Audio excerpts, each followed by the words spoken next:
So you want to buy a house? That's great. Real estate is actually one of the safest investments you can make. And hey, you got to live somewhere. You're probably paying rent. So you might as well be paying a mortgage and building an asset for yourself.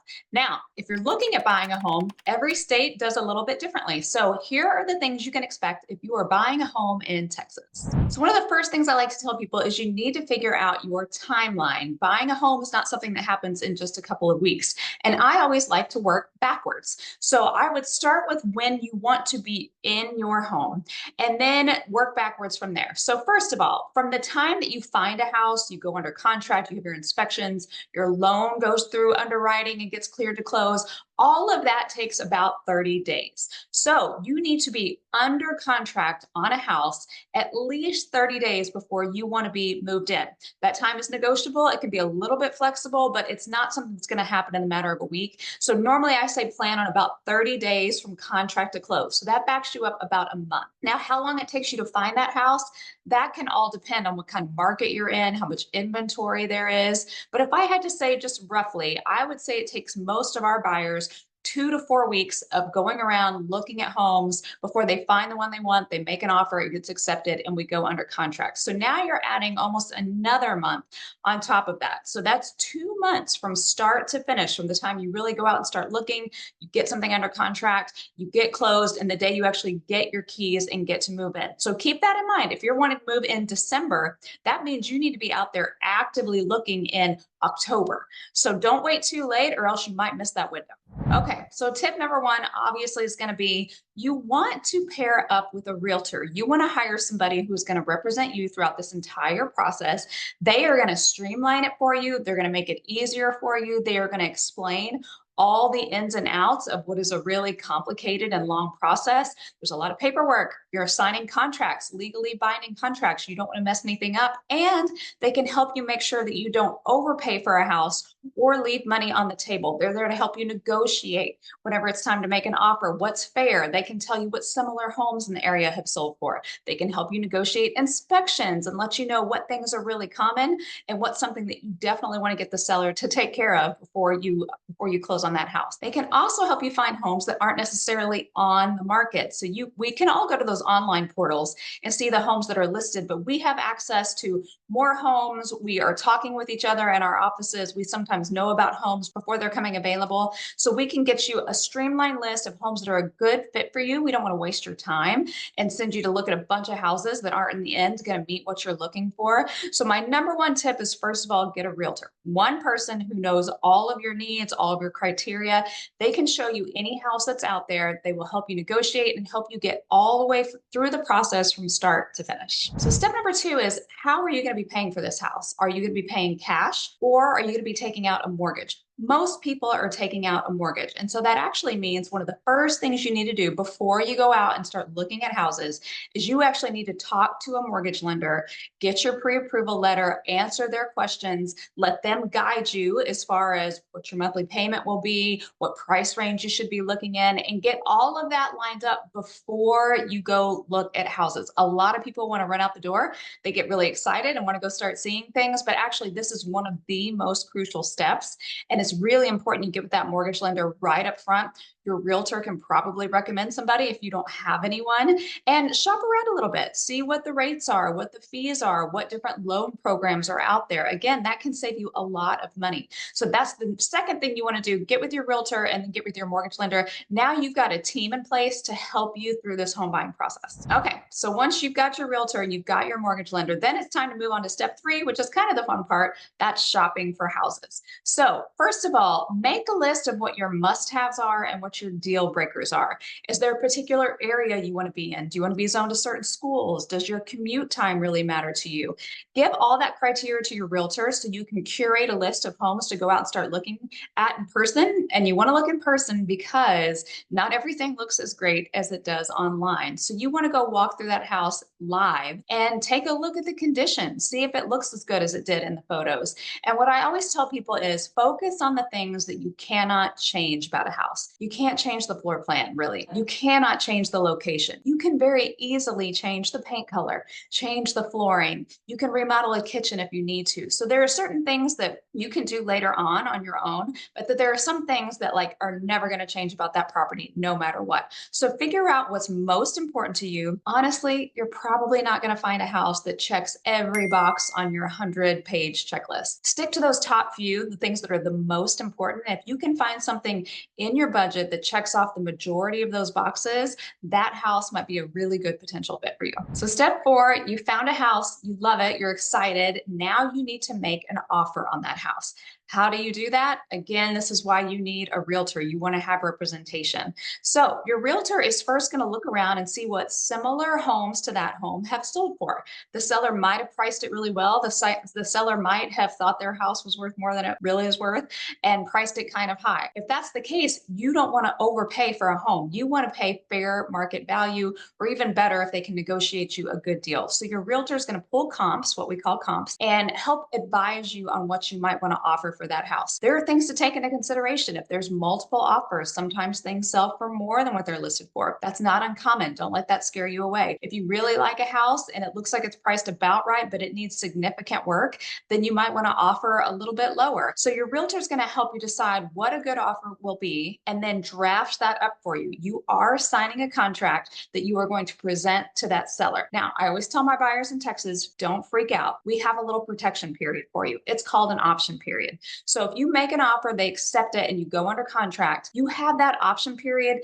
to change your mind, to do inspections and see if there's anything that scares you away. If you can't renegotiate based on what you find in inspections with the seller, you can terminate. You have the unrestricted right to walk away during that option period. It's typically anywhere from 5 to 10 days. So I always tell my buyers, if you really love a house, you want to make an offer, but there's something you're on the fence about, go ahead and make it, because at the end of the day, all it's costing you is a few $100s for that option fee. And if you change your mind or you sleep on it and you just decide it's not the right move, you can always back out.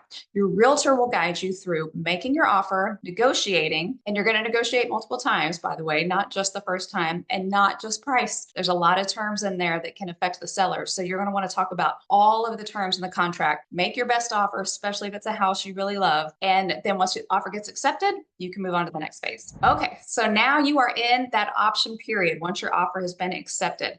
During this time, you're going to want to bring in a third-party inspector. Believe me, you do not want to make a huge financial purchase without looking under the hood a little bit, okay? Things might look great when you walk through, but that inspector is going to get up in the attic. They're going to check the electrical, the plumbing, all the things that you can't necessarily see. If there are major repairs needed, you're going to go back to the seller and you're going to negotiate again. You might ask them to take care of some repairs. You might ask them to give you a credit, and then you can take care of those repairs. But you definitely don't want to skip that step. Even if it's a competitive situation and you're not going to ask for any repairs, you at least want to know what you're getting for your money. That option period is there as a protection for buyers. You're the one coming to the table with thousands of dollars. This is the time for you to do your due diligence, check that home out. And I always say, be realistic. You're not buying, in most cases, a brand new house. And so every house is going to have little things here and there that need to be tweaked or updated. What you're looking for are major structural and safety issues, things that are going to cost a lot of money, like a new roof or a new AC or foundation repair. Those are the things you want to focus on, not the little minor cosmetic things or small repairs. You're going to negotiate that all during the option period, and hopefully, if everybody comes to an agreement, you can then move on towards your home purchase. Okay, now let's pause here to talk about a few upfront costs. Buying a house obviously costs money, and the bulk of what you bring is not going to be due until the actual closing day. But there are some things you're going to have to pay for right up front. So first of all, whenever you make an offer, there is typically earnest money that you put down and what we call option fee. You are paying the seller for that option period where they take their home off the market and let you come in and do inspections. Earnest money on average is about 1% of your sales price. And then option fee can be anywhere from a couple $100s up to maybe $500. Not hugely expensive, but you will pay both of those as soon as your contract gets accepted and we open title. So those are upfront costs that are going to come out of your pocket. The next thing you're going to pay for is an inspection. Inspections aren't cheap. They cost several $100s, but like I said, well worth it for you to know about that $1,000 repair that's needed because you paid for an inspection and have the seller cover that cost, than you having to pay the cost to fix that yourself after you move in. Well worth the money to pay for a home inspection. And then last, you might have to pay for a survey and an appraisal. These are both parts of the normal contract process. A survey sometimes is needed, not always. It can be $400 to $500. And then if you're getting a loan, your lender's going to order an appraisal, and that also costs somewhere in the ballpark of $500. You might have to pay that immediately. Sometimes they can save it and put it into your closing costs at the very end, but you should plan on having money for those expenses when you start this process. Everything else you're going to bring the day of closing, your down payment, whatever else your lender has told you you need to bring, but there are those little expenses along the way that you need to be prepared to pay for. Okay, number 7, once you have successfully made it out of the option period, you've negotiated repairs. If you're getting a loan, this doesn't apply if you're paying cash, but if you're getting a loan, the next step is there's going to be an appraisal done. An appraiser is a third party. They're not related to the contract in any way. They are outsourced by the lender. They come in, take a look at the house, take a look at the other sales in the neighborhood, and they basically want to make sure that you are paying the appropriate amount for that house. They're going to give you a loan. The lender's going to be giving you a loan for whatever your sales price is. They want to make sure they're not lending you $100,000 more than that house is actually worth. So that's what the appraiser is there to do, kind of a checks and balances system. Now, if you're buying and you're getting a mortgage, when that appraisal comes in, what you need it to do is you need the appraiser to agree with whatever your sales price is. If it can come in higher, that's great. No problems there. But if it comes in lower, now we've got to jump through some additional hoops. So if the appraisal comes in low, there are a few options. First of all, let's say your sales price was $300,000, the house appraised at $290,000. We've got a $10,000 difference here. If you're the buyer, you can go to the seller and say, this is what the appraisal came back at. We want you to come down to $290,000. We're going to adjust the sales price. So then our sales price and our appraisal value are even. Seller might be willing to do that. They might not. Now, you as the buyer also have the option to come out of pocket $10,000. So what that means is whatever money you were going to be putting down, you're now going to put down an additional $10,000 on top of that. Doesn't change the sales price. It's just more cash out of your pocket to come to closing. And then of course, there's always meeting in the middle. Sometimes sellers say, I'll come down $5,000. Buyer says, I'll come out of pocket $5,000. We can make up that $10,000 difference by working together. Now, there are contractual obligations when it comes to the appraisal. Again, this is why you want to have a realtor, so you understand what you are promising when that contract starts in regards to the appraisal. It is not necessarily an out for you to get out of the contract. So make sure you get with your realtor and talk through all of that. But that's a very important hurdle that we have to get over before we can get to closing. Okay, so we're almost to closing. Before you go on closing day, you are going to want to do what we call a final walkthrough. You may not have been in that house for 3 weeks to a month now at this point while you've been waiting on your loan to go through underwriting. So it's very good to go back to the property, and you want to make sure that it's in the condition that it should be before you go take all your money and end up closing on that house. So if you negotiated in any repairs, you want to walk around and make sure that those repairs were done. You want to make sure that the condition is what it was whenever you first made the offer. Maybe their movers knocked a hole in the wall, moving furniture out of the house. That's something you want to get addressed before closing. You might have negotiated in some non-realty items. Hey, the TV in the living room was supposed to stay, the fridge, the washer and dryer. You want to walk through and make sure that those items are there. And if anything is wrong, don't want to go to closing. You want to hold up closing until you can get all those items rectified. Once you put your money down and sign the papers, that house is yours. It's a lot harder to get things handled after the fact. So you can delay closing if you need to, if things aren't the way they should be with the house. A final walkthrough is so important. I heard a story one time, an agent told me they showed up to the final walkthrough. The house was literally on fire. It had been hit by lightning. You don't want to go buy a house that just burned down. So make sure you do your final walkthrough. Again, it's just about doing due diligence and making sure with this very large purchase that you're getting exactly what you paid for. And then that brings you to closing, the very end of the process. That is the day you are going to bring the rest of your funds, whatever your down payment may be. You're going to go to the title company. You're going to sign all of the loan documents, all of the title documents. And typically that is the day that you get the keys and you get to move into that house. You are now officially a homeowner. Closing day is really exciting. Sometimes it's a long process to get there. You've had to jump through so many hoops, but everybody is always so excited on closing day. It's the day that you get a new house to move into. Now, a couple of last minute things that you'll want to figure out. First of all, you'll need to set up utilities. That house is now yours. The previous owner is not going to pay for your electric bill and your gas bill beyond the day of closing. So you want to have all of that set up ahead of time. Your phone, your internet, your cable, all of those things. Those are just little things that sometimes we forget about until they're so caught up in the excitement of closing. They don't get those things set up. Your homestead exemption. Here in Texas, you get to claim a homestead exemption.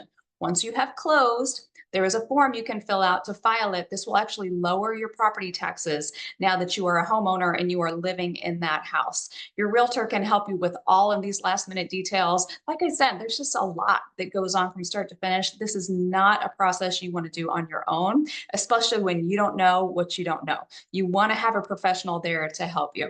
But closing day is always the best day because that's the day you get your keys. So that's it. That's the whole process from start to finish. Congratulations, you are now officially a Texas homeowner. You own a home in what I think is one of the greatest states.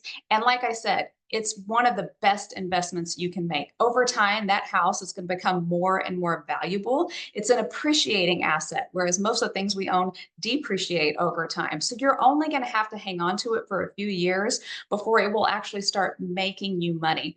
The goal is after you've been there maybe 5 years and you want to move to something bigger, you can leverage all the equity you built to then turn around, put that money down, get a larger home and not necessarily be paying anymore. So really, owning real estate, one of the best things you can do. If you ever have questions or you want to know more about the process, reach out to us. We are always happy to help.